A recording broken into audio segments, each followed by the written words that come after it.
Hi everyone, welcome back to the Rectory. I wonder how you're all doing. I hope that you're managing to stay safe and well and that you aren't getting too stir crazy yet, being cooped up indoors. It seems like we've gone from lovely bright spring days back to winter today. I'm sure I saw snow earlier on this afternoon. Hopefully our nice spring days will return before too long.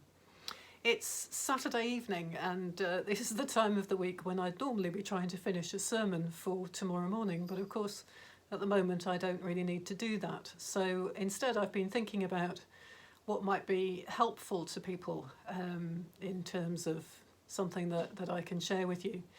And while I've been thinking about it, I've realised that when things crowd in on me and I feel a bit squeezed, the place that I always go to is the Psalms.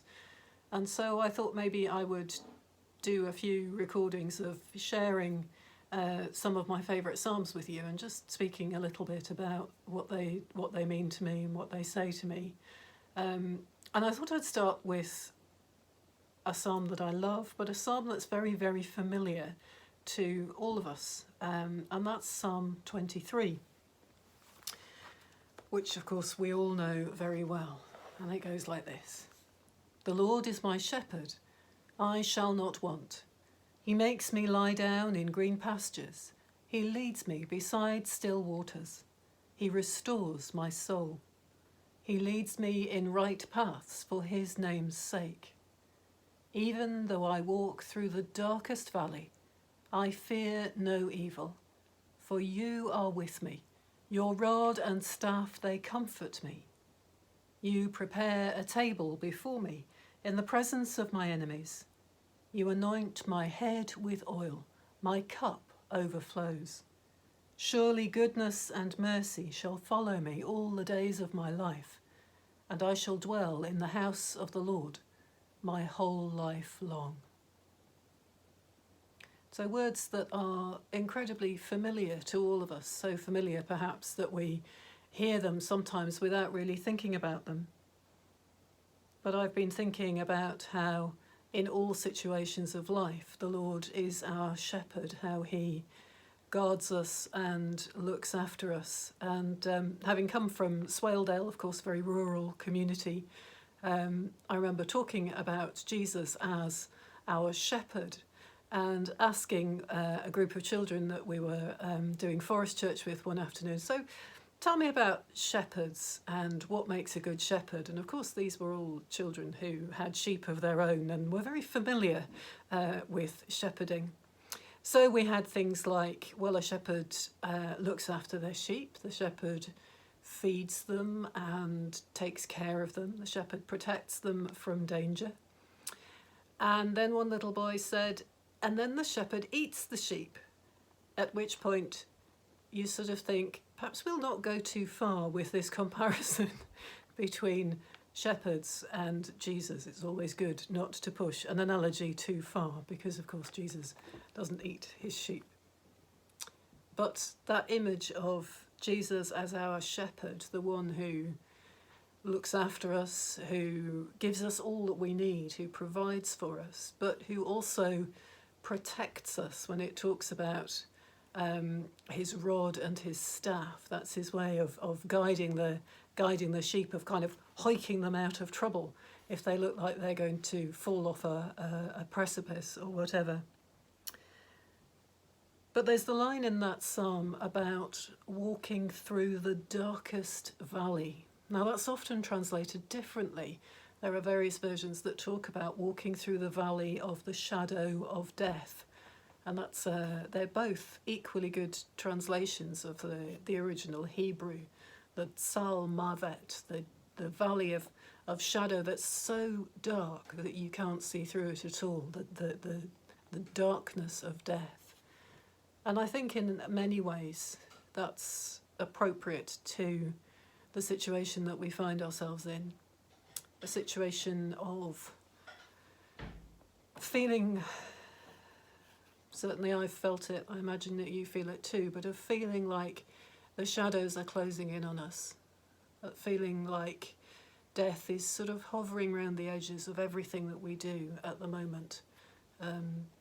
as the situation with COVID-19 continues to get worse at the moment.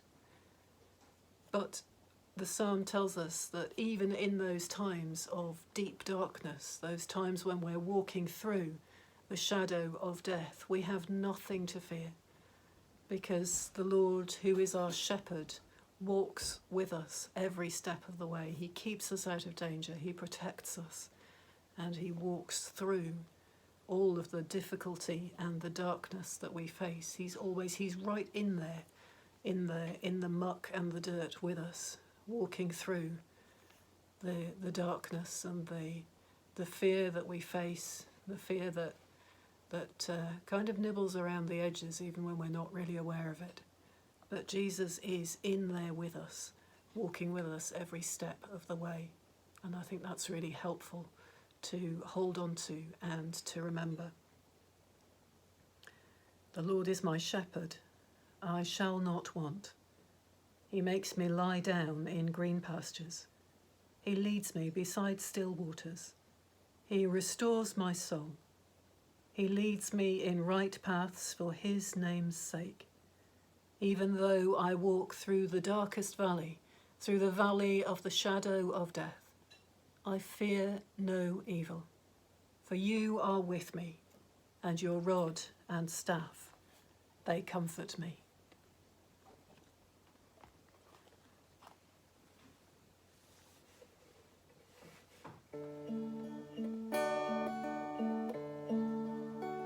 The Lord's my shepherd, I'll not want.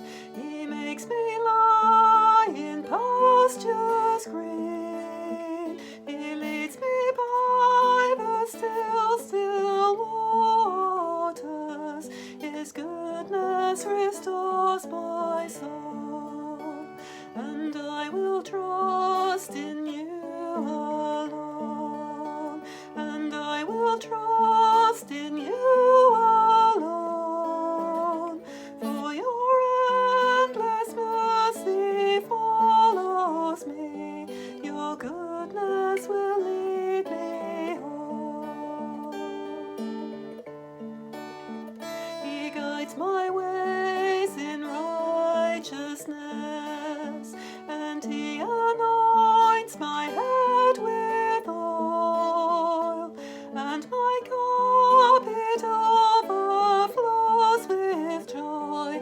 I feast on his pure delights, and I will trust in you alone, and I will trust in you alone, for your endless mercy follows me, your goodness will lead me home. And though I walk the darkest path, I will not fear the evil one, for you are with me, and your rod and staff are the comfort I need to know.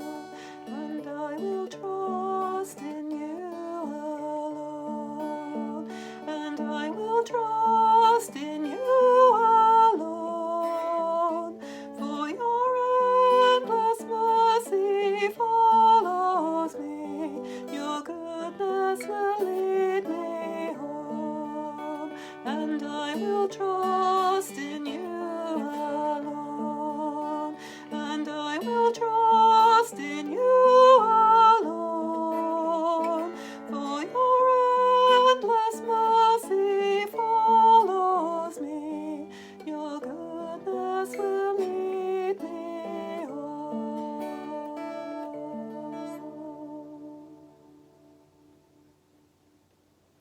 Father God, thank you that you are in everything that we face, that you are the shepherd who guides us and who protects us, the one who walks with us through the darkest valleys. Thank you that in you we have no need to fear. We have no need to fear the situation that's happening around us in the world. Neither do we have any need to fear death. because you are the one who walked through death and out the other side, the one who waits with us who waits for us beyond the grave. Father, thank you that we can put our trust in you, and that you love us, and that you look after us now and always. Amen.